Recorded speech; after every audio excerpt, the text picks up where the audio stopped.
Bismillahirrahmanirrahim. Asyhadu an la ilaha illallah wa asyhadu anna Muhammadar Rasulullah. Allahumma sholli ala sayyidina Muhammadin wa ala alihi wa sahbihi wa salam wa salam wa salim. Alhamdulillah wa syukurillah wa ni'matillah wa la hawla wa la quwata illa billahil aliyil azim. Amma ba'du. Bagi semua umat muslim, kalimat bismillahirrahmanirrahim merupakan awal dari segala perkara yang ada di dalam dunia ini.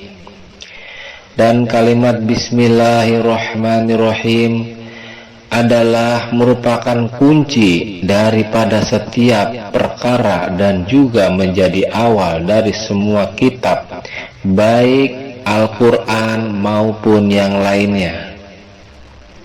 Apabila kita mau sampai kepada hakikatnya Allah Subhanahu wa Ta'ala, maka kita wajib belajar memahami bagaimana cara memaknai dan isi yang terkandung dari lafaz bismillahirrahmanirrahim.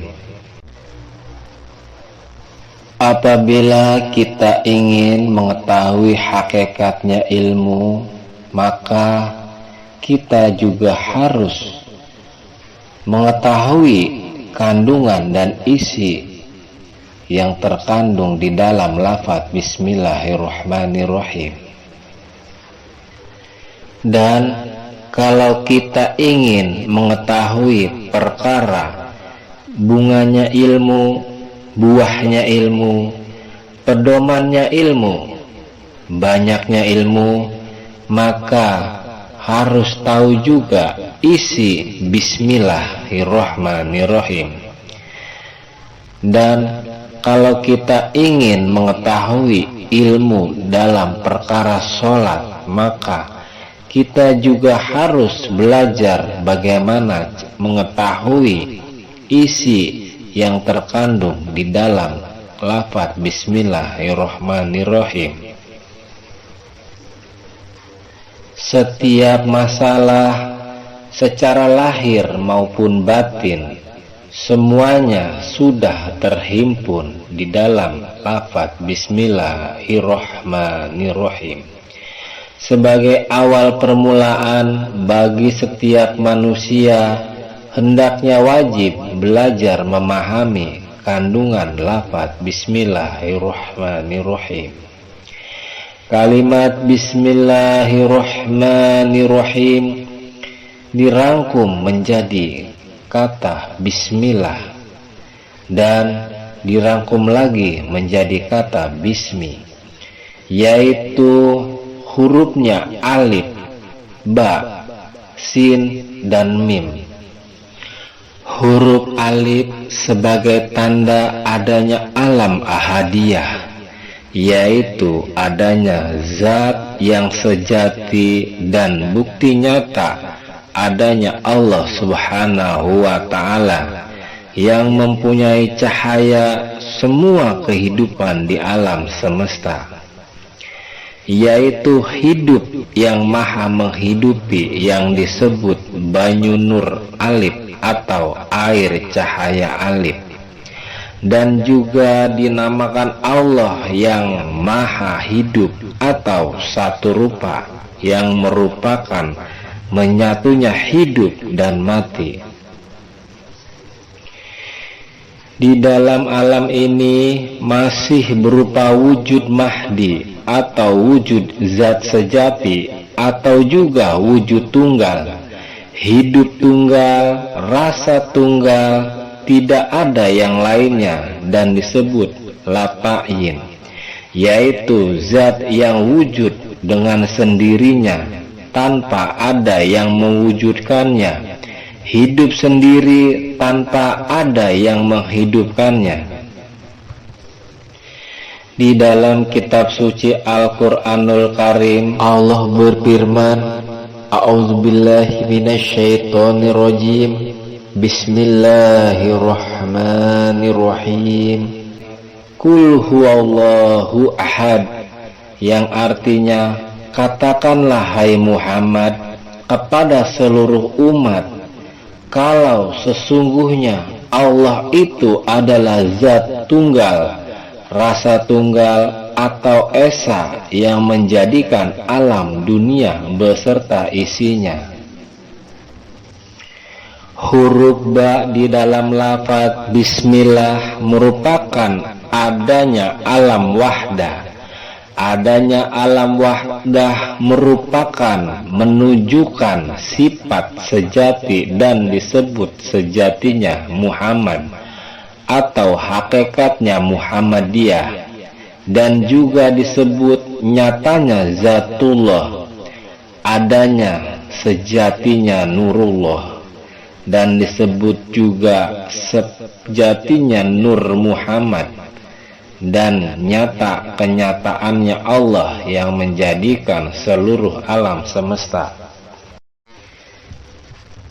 Jadi harus dimengerti bahwa alif di dalam lafaz bismillah adalah yang menjadikan semua hidup dan semua ruh, sedangkan huruf ba yang menjadikan wujud nyata semua alam. Oleh karena itu, hidupnya semua alam dunia dikarenakan adanya alif atau batin dan ba atau zohir dalam lafaz bismillah. Oleh karena itu, alif dan ba di dalam lafaz bismillah menjadi bapak dan ibu dari seluruh alam dunia. Dan huruf alif di dalam lafaz bismillah itu disebut nurullah, sedangkan ba lafaz bismillah itu disebut sejatinya nur Muhammad. Kemudian nurullah dan nur Muhammad menyatu menjadi satu kesatuan yang tidak terpisahkan sehingga tidak lagi dapat dibedakan. Dalam kehidupan yang nyata ini, berkumpulnya nurullah dan nur Muhammad disebut sebagai kumpulnya antara pria dan wanita. Dengan adanya nur tersebut, Allah Subhanahu wa Ta'ala ingin memberitahukan pada semua makhluknya supaya manusia tahu bahwa Dia Maha mengetahui terhadap segala ciptaannya. Huruf sin di dalam lafaz bismillahirrahmanirrahim itu menunjukkan adanya alam wahidiyat, yaitu adanya ilmu yang tiga, yaitu ahadiyat, wahdat, wahidiyat, dan tiga asma, yaitu Allah, Muhammad, Adam.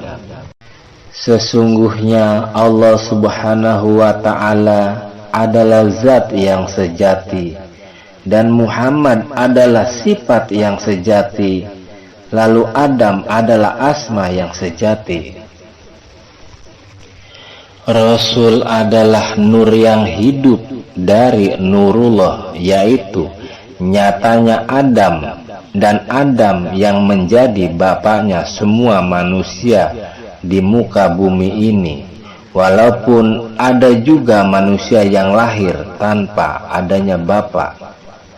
Sedangkan huruf mim di dalam lafaz bismillahirrahmanirrahim itu menunjukkan adanya roh idofi, dan roh idofi menyatakan adanya manusia sejati dan menunjukkan af'al sejati. Rangkaian huruf sin dan mim menunjukkan adanya alam arwah, alam misal, alam ajsam, dan alam insan kamil, yaitu nyatanya asma Allah yang merupakan asma zat mutlak. Nyatanya Muhammad adalah sebagai pengganti zat nyata, sehingga sejatinya Allah adalah zat yang nyata yang diwujudkan di dalam Muhammad dan disebut zahirnya Muhammad. Tetapi hakikatnya Allah atau nyatanya Allah Ta'ala.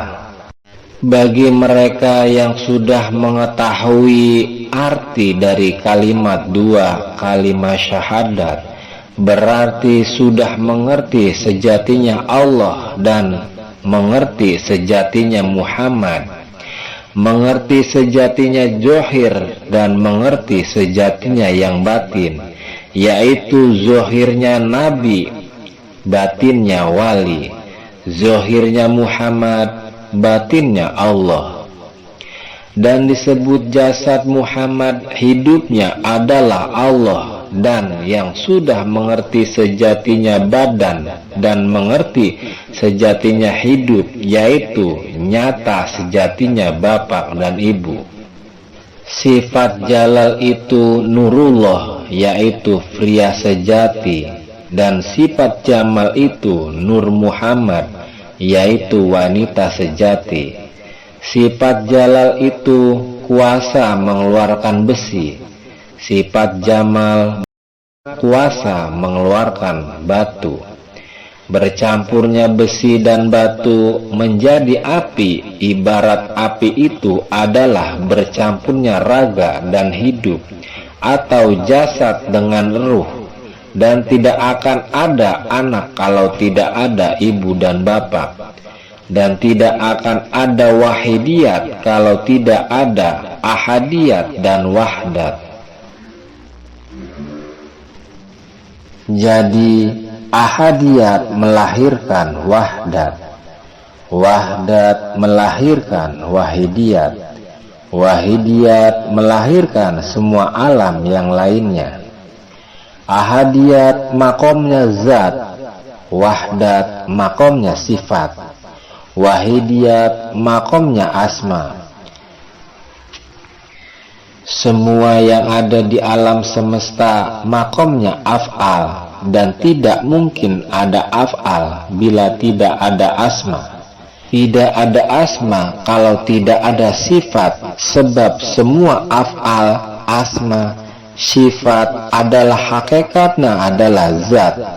Jadi apabila hamba sudah bisa fana zat dan fana sifat serta fana af'al, akan bisa kamal. Dan kalau sudah bisa kamal, akan bisa kohar, yaitu keadaan zahir dan batin sudah bisa berkumpul menjadi satu.